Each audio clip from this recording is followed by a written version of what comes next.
Ces 3 jours nous ont permis ensemble de faire un point sur nos actions, de tracer notre ligne directrice pour les années à venir.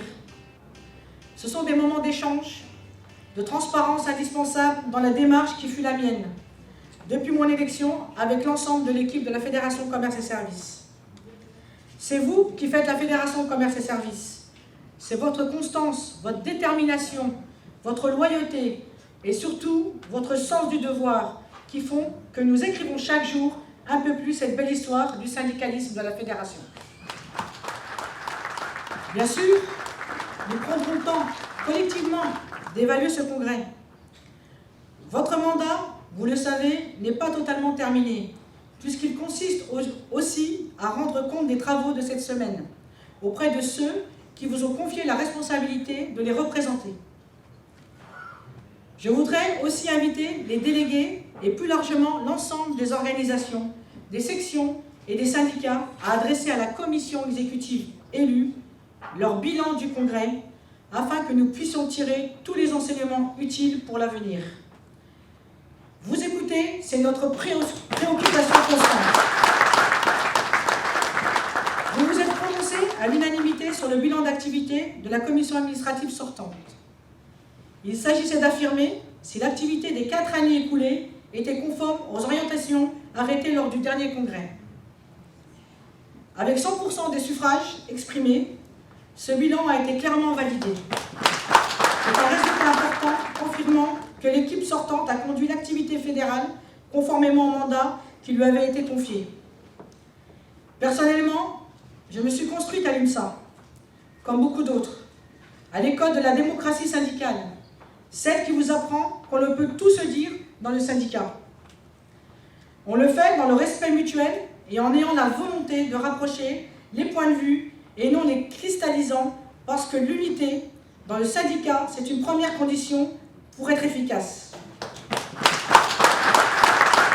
À la Fédération Commerce et Services, on apprend à respecter les points de vue qui s'expriment et les décisions, non pas pour que chacun efface sa personnalité, ses opinions et nos valeurs, parce qu'il ne peut pas y avoir une fédération attrayante si une partie de ses militants donne le sentiment que son premier combat, c'est celui qui se mène à l'intérieur du syndicat. Car ce sont d'abord nos objectifs de recherche, de justice sociale, de défense des salariés qui sont nos priorités.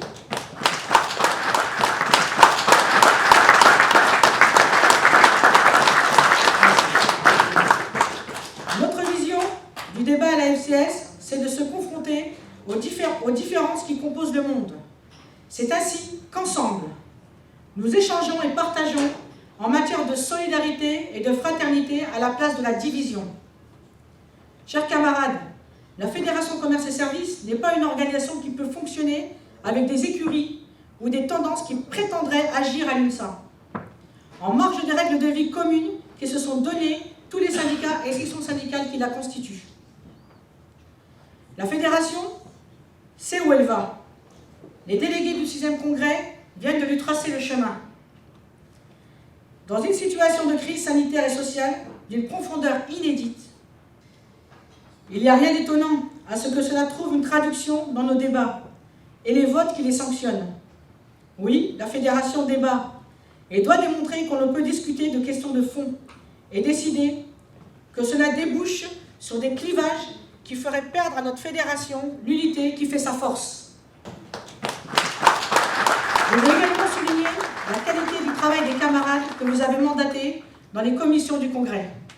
Beaucoup de camarades sont revenus dans leurs interventions sur le besoin de donner des perspectives de lutte aux salariés, sur toutes les grandes questions revendicatives dont nous avons amplement débattu pendant ce congrès.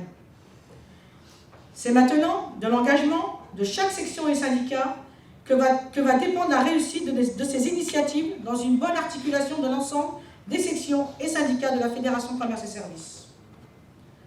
Ne comptons que sur nous-mêmes pour les construire, les populariser et les mener à bien.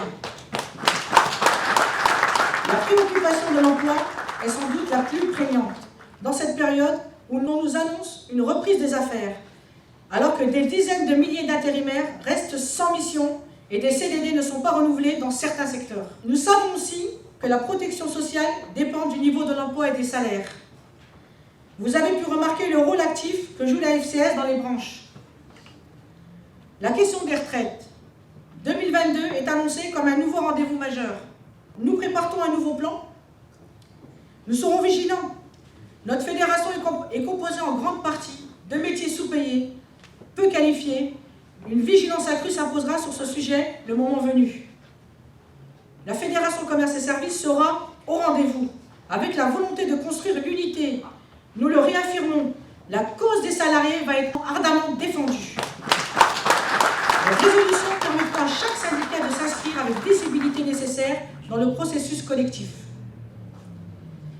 Loin d'un débat détourné sur nous-mêmes, vers notre fonctionnement interne, l'enjeu est bien de continuer à rendre la fédération proche des salariés, plus solidaire, plus efficace dans la construction et la mise en convergence des revendications.